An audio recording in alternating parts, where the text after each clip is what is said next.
Welcome to the week ahead with me, Fiona Singh-Cotter, Senior Market Analyst at City Index.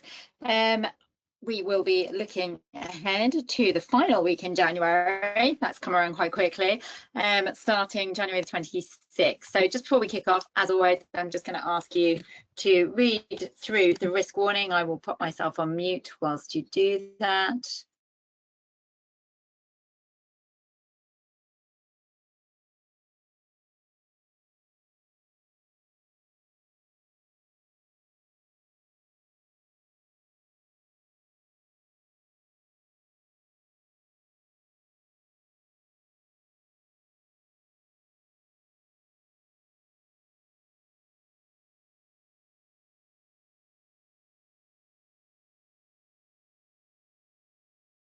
Okay, so let's get going. Let's just start as always by taking a quick look at the what's been happening over the past week, and what a week it's been.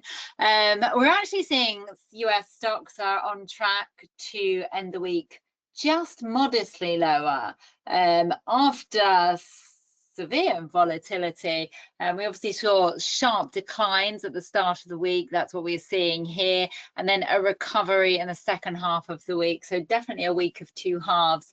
The recovery obviously offsetting those steep losses, putting stocks almost at the flat level as we head into Friday's session.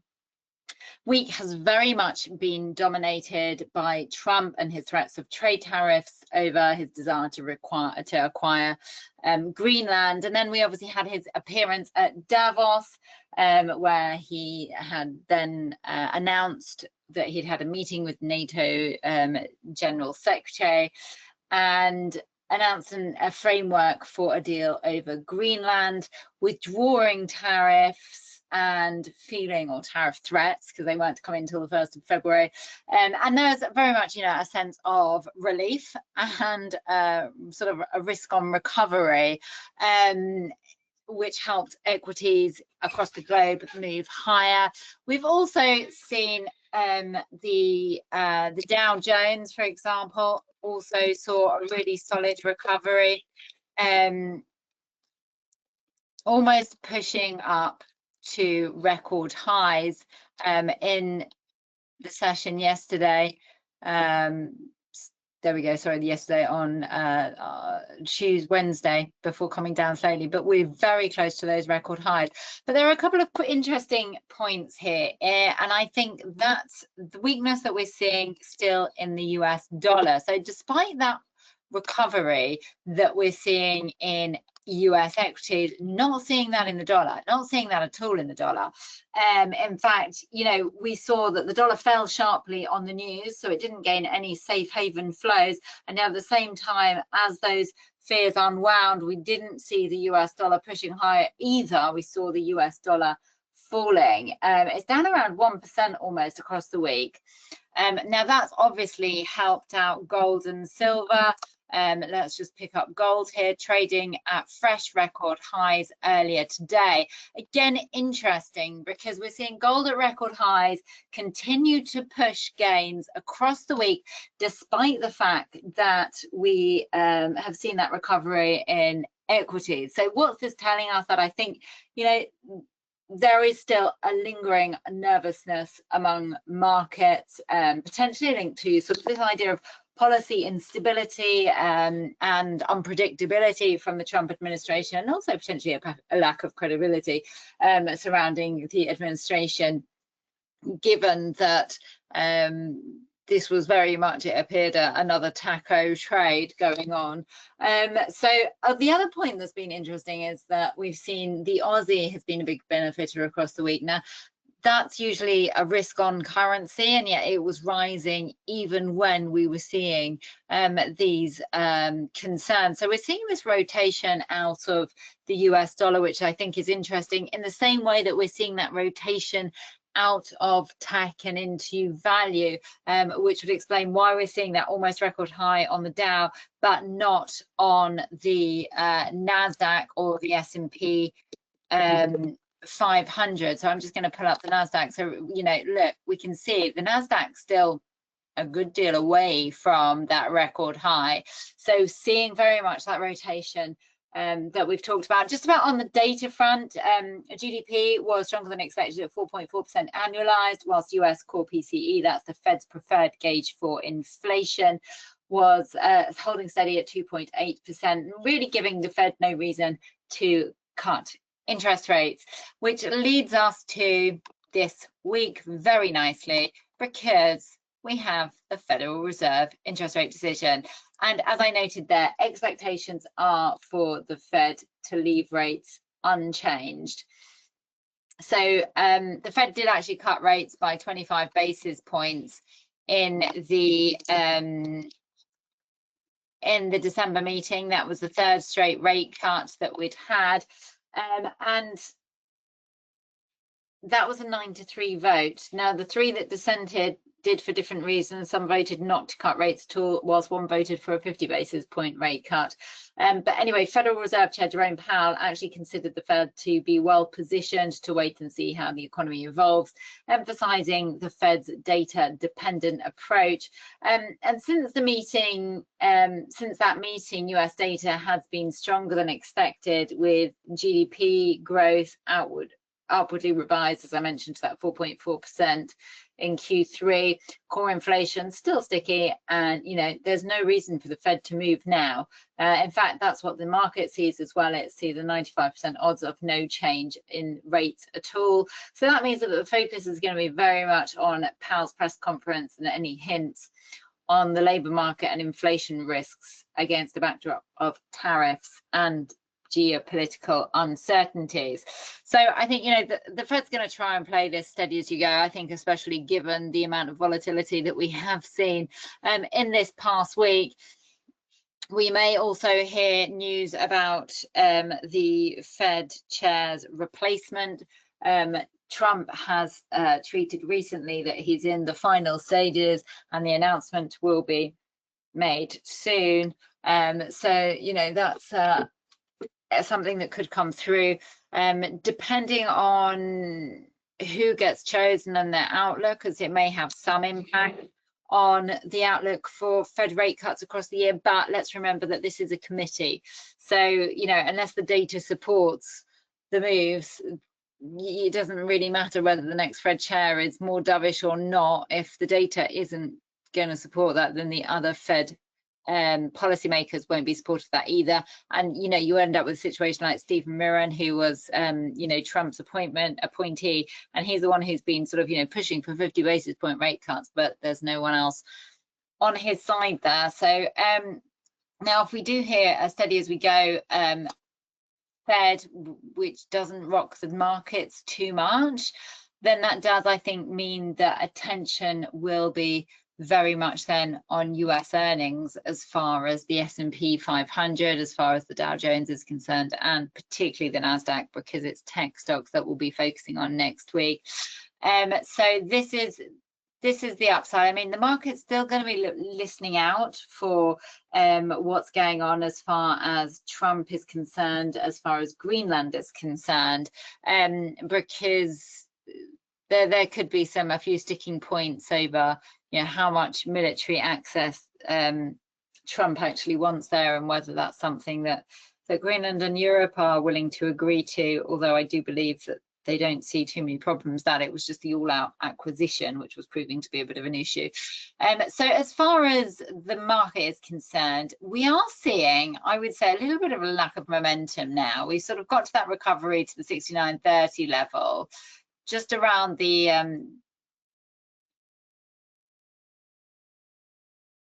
sort of lows that we saw here in the beginning of January, and we're struggling to push past that. So buyers going to need to see a pickup in momentum in order to bring that 7,000 level back into focus. I mean, the uptrend is still intact. This is we would need to have a move below 6,800 in order to create a lower low and change the structure of this chart. So for now, consolidation range, but buyers would need to see a pickup in momentum to get towards that 7,000 level. Let's just take a look at what's going on in the US dollar with regards to all this, because we did just have a quick brief look at it. But I think it's interesting because from where we were just at the end of last year. The dollar has actually managed to fall, and it hasn't managed to stay above that 200 SMA. So we did see that the SMA we did see that the dollar made it up to the 99.5 level, but just failed to hold above that 200 SMA, which does mean now that we'll be looking towards that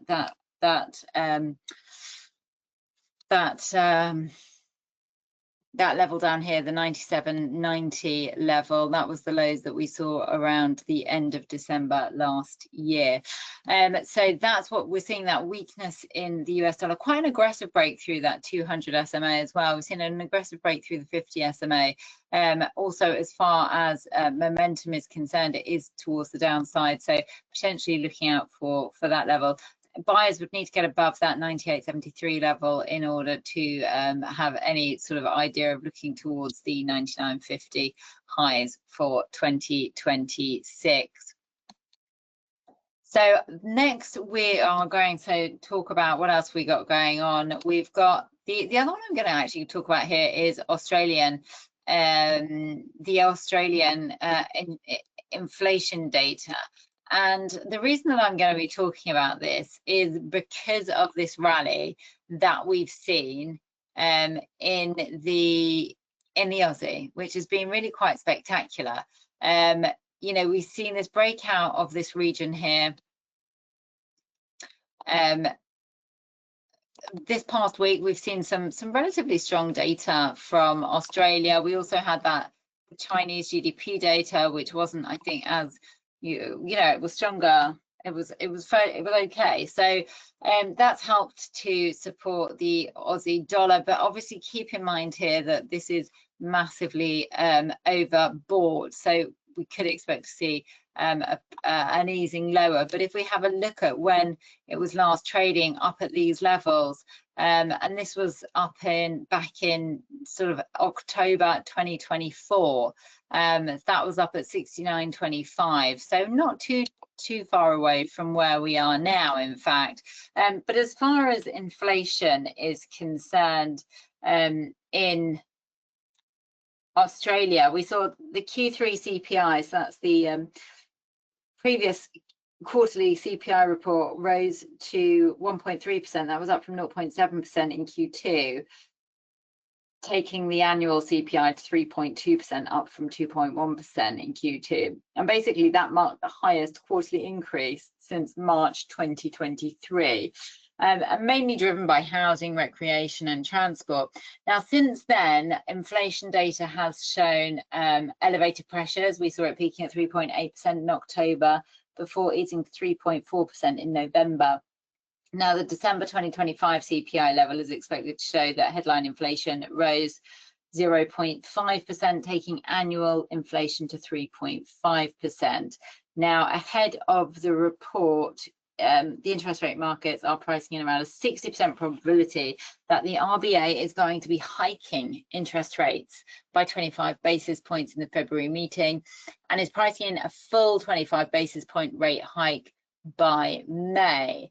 Now, this has helped, obviously, the fact the Aussie dollar move high. You've got the RBA looking to hike rates at the same time that you've got the Fed potentially looking to cut rates, and so that is what's been really helping to drive momentum in that trade. Next level on the upside, 69.25, is what we'll be watching for. As far as support is concerned, 67.40, that's sort of the highs that we saw in January, early in January. And then this level here, 66.66, if we see a break below that, that could create a lower low and just open the door to this level here at 66.066. Another one to be looking out for is the Euro US dollar, and the reason for that is because we have Eurozone GDP data, which is coming in on Friday. So Eurozone Q4 GDP is expected. In Q3, GDP grew 1.4% year on year. and that was just down slightly from 1.6% in Q2 and Q1. Now, the slowdown was due to softer household consumption and investment growth, and was partially offset by export growth and government support. Now, preliminary forecasts for Q2 point to quarterly growth of 0.2% quarter on quarter, which puts the annual growth at around 1.2 to 1.4%. You know, this is reflecting resilient domestic demand against tariff and external headwinds that we've got going on. But in some good news as far as Greenland is concerned, all those threats of tariffs and a trade war between the US and the EU has calmed, well, considerably. The threats have been removed. But interestingly, we did see the euro jump higher across the whole scenario, and that again was due to that selling out of the US dollar, looking for an alternative to get out of the US. So as far as expectations are concerned for the ECB is not expected to cut rates further across this year. In fact, they're not expected to move on rates at all. We've got inflation at 2% in the region. So the focus is now turning towards growth, and growth is broadly showing signs of very slow, but moving in the right direction. So again, it gives the little reason for the ECB to be moving on rates, and it does also mean that here potentially the largest mover in the pair is going to be, or driving force in the pair is going to be, the US dollar. So just having a look at the chart here, we saw this downtrend from sort of December find support on that 200 SMA and rebound higher, getting back up to those 117.50 levels. Momentum on its side, so potentially we could see a recovery, need to see a recovery above the 118 level in order to create a higher high, because otherwise what we're going to be seeing here is a series of lower highs, although that we don't have a lower low in yet, but we have a series of lower highs, in which case failure to break above that level means that we're going to see the 117 support coming into play, and then more importantly this level here, the 116 level, 115.80, that's the 200 SMA, and it's also the low for this year. Now if we get a break below that, that is going to create a lower low and open the door to this level down here, which is the 115 level. So that's something to be watching. Just as far as Germany is concerned, I mean, we had some very severe volatility on the DAX because of these threatened trade tariffs. Now we can see, it's not like the Dow Jones, which has recovered quite quickly, because if we did have those trade tariffs applied to the DAX, particularly the automakers, they have been under a lot of pressure in recent sessions, dropping to that low that we saw there on 24,350. That was the low down here, which actually is the highs that we saw across on numerous occasions. So a relatively key level, managed to close back above this support level here, the 24,000 sort of 700 region, which is an encouraging sign. Buyers will be looking, obviously the long-term uptrend remains intact. The short-term uptrend, if we're going to draw a trend line from here, has clearly been broken. So buyers would need to get above this level here, what we're looking at around the 25,000 level, in order to get that uptrend, near-term uptrend. But the longer-term uptrend is still in track. The longer lower wick there suggests that there was little selling demand at those lower levels, which helped to push the price higher.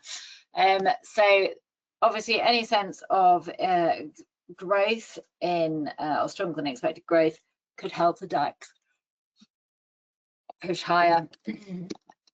Just going to take a quick look at gold, because I think gold is one that we're going to need to be keeping an eye on for quite some time, just because obviously there's been this change in stance and change in tone, I think, as we've seen the start of trading in 2026. It's very much security based. It does feel that it's taking on a new lease of life, the Trump administration, moving beyond trade, moving to security.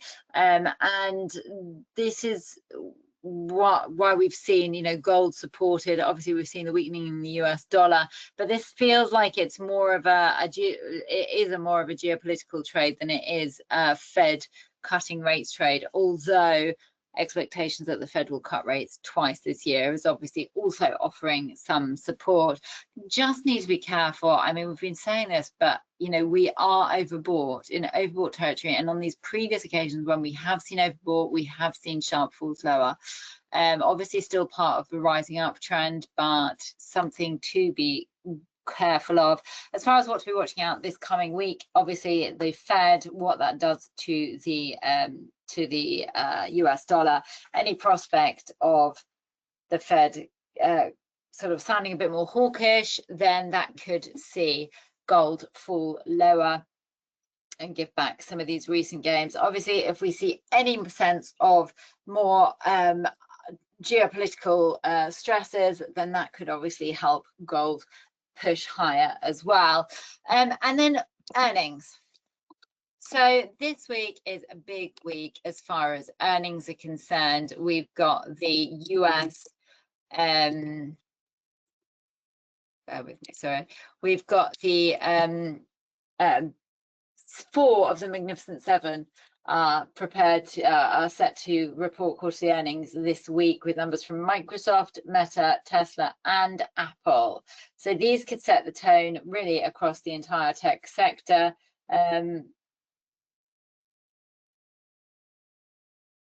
These earnings come as we're seeing this ongoing rotation out of tech and into value, which is quite interesting, because across previous years it had literally been a case of get into tech and ride it higher. That's not the case anymore. We're seeing that move towards value, large tech cyclicals, as well as small cap. And I think, you know, obviously the big focus, well, each of these big tech do have their own sort of focus, but obviously, you know, the idea of spending on AI and what that's looking like, whether that's being managed, will be massive focus, as well as what the returns of that AI trade are looking like. So this is the this isn't the S&P 500, this is the NASDAQ. So we had an attempted breakout of this symmetrical triangle, rose to 25,850 before rebounding lower, dropping down to this level here, which was the 24,885, so just around the 25,000 level, recovered, but I'd say we're just in a holding pattern. Now we've seen a little bit of volatility near term, but actually just hanging out. We're now in a holding pattern. Potentially the market will be looking at earnings seasons for further input as to where this trade is going. And also obviously the Federal Reserve. Momentum is showing signs of slowing, which again is not necessarily favorable for the index at all. And this is obviously quite a very different chart to that chart that we had been looking at on the Dow Jones, which, as we can see, is pushing up at record highs. That sort of 50,000 level, not so far away. If we get some solid earnings, then potentially there is a break looking above that 49,000 sort of 600 level, which could push to record highs. Last thing just to quickly get in is obviously oil. Oil will be focusing on Trump and Iran to see if there are any more developments there. Also Russia and Ukraine, another area to be watching. We're still below the 200 SMA. We're trading caught between the 50 SMA and the 200 SMA in a consolidation pattern around that $60 level. So get any more geopolitical tensions, then that's the level on the upside. We were watching the 62.50. That was the high that we saw in 2026. Sellers, they're going to need to get below the 58.65 level of 50 SMA in order to create a lower low. So I think that's pretty much everything from me. I hope you liked it, and I look forward to seeing you again next week.